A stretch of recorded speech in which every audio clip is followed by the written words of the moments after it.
Penny after the game, for those that haven't seen his opening statement, I thought, for a lot of people that are just diehard Memphis fans, they probably read it as a rally or heard it as a rallying cry, like, oh, yeah, awesome, go Tigers. He said he wanted to coach at Memphis. He was called by God to coach at Memphis. A little strange to me, but whatever. And then he went on to say, these are still young guys. They have off weeks. They have off months. They have off days. Then he kept going, and he was talking about the media. And he said, some of the stuff I've read is laughable. Some of the stuff I've heard is laughable. I think in the end of the day, I have respect for everybody out there. I just expect that respect, turned back and reciprocated. But all of this stuff sort of was said off the top of his presser. And I'll say this. I like the emotion. I like that he wants to do good for the University of Memphis. But it felt like a big-ass – it felt like he was gaslighting the media and a lot of the fan base that have been sort of in that naysayer camp, just sort of in that camp that's like, man, Penny, you got to get control of this. You have to, after 4 games losing, you have to get a hold on the rotations.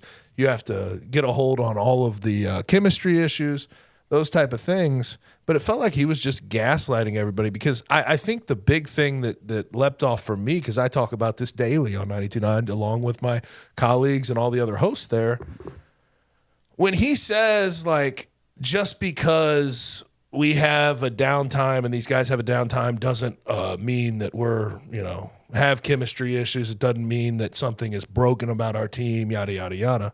The only thing I'd say to him calling like the media talking about that laughable is you're the one who created those things, Penny. Right. You're the one who after the South Florida game said you can't play certain lineups because they have personality clashes. You're the one who after every loss was talking about this team being selfish. You were in the end of the day, you can blame the media for what they're writing, but they're writing those things because you created a narrative about this team on the front end. Right. It was not a chicken.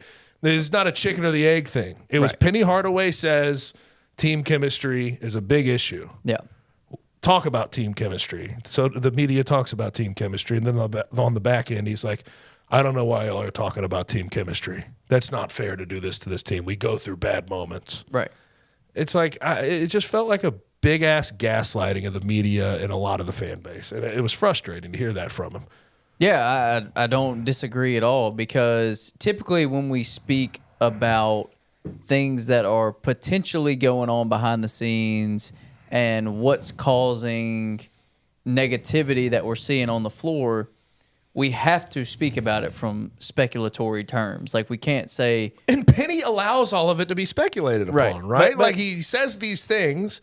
Sometimes they're coded, sometimes they're not so coded. But he doesn't, like, name names, which I don't think he should. Right. But then it just leaves everybody in the media to just... It's open for speculation. No, but I'm saying typically when we talk about it, we speculate there could be something going on. Yes. Like, we don't know for sure, because that's I know where you're going. That's not said. I know where you're going. So typically it's like, is there something going on behind closed doors? Is that what's causing issues on the floor? Is that what's causing some of the things that we think we're seeing?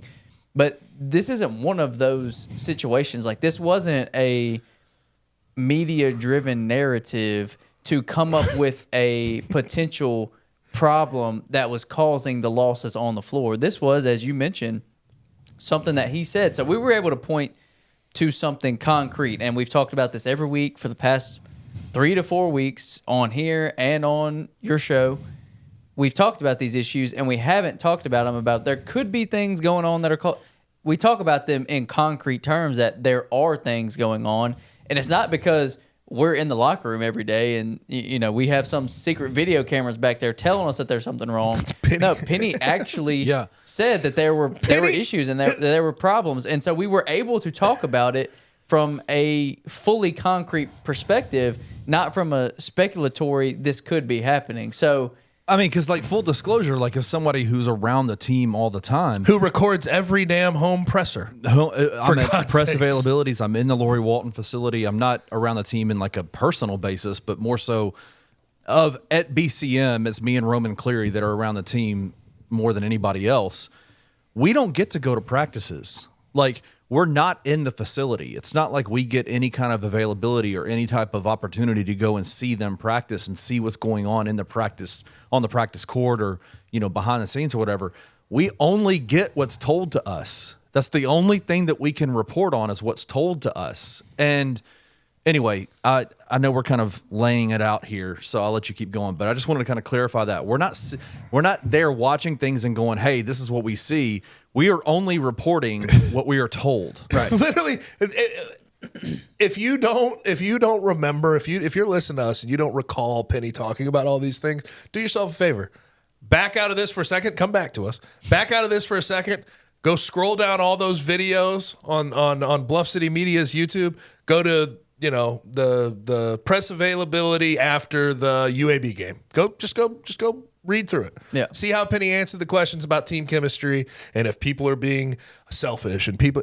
He literally feeds this to us. Then we talk about it. Then on the back end, he's like, "I think you've been unfair talking about these things. You're the one who told us these things, man." Yeah. It's just it's wild, man. It just feels like he's riling up certain people and gaslighting certain people, and it's just it's something. And I also think, can we be honest about when he did this whole thing? That's what I was about to say. You beat a 9-12 team by 2 on your home floor and had to come back from 13 down with 7 minutes to go. Well, even more so than that, this wasn't said the last 4 games, but as soon you're doing a little front run it, but that's the point. It shouldn't even be a front running moment. No. And that's and so these points kind of work together, because as soon as they do finally get back to winning a game, then there's those negative comments that have been made, and I don't even know if you want to call them negative, but things saying like we're lacking leadership, we're lacking chemistry, like that flips to, why is this narrative being painted? Why is this picture being painted about this team? And all it took to flip that switch was a 2-point win over a not very good Wichita State team, a team that, if you rewind a little bit, Memphis thumped Wichita State on the road the last time they played them. This time, 23 points. 23 points. It was 26. It was their biggest win at the time. Still their biggest win, because it was Virginia before that. And so you look at the situation now at home. They trailed the whole game. It looks like it's going to be a 5th loss in a row, and the same storylines and conversations that we've been talking 11, 12 band rotations, right, and are going to be prevalent in this. Now, if you want to cherry pick a couple things, okay, they didn't turn the ball over as much. Okay, they rebounded a little bit better. Cool, but those are the reasons you won the game too. At the end of the day, right.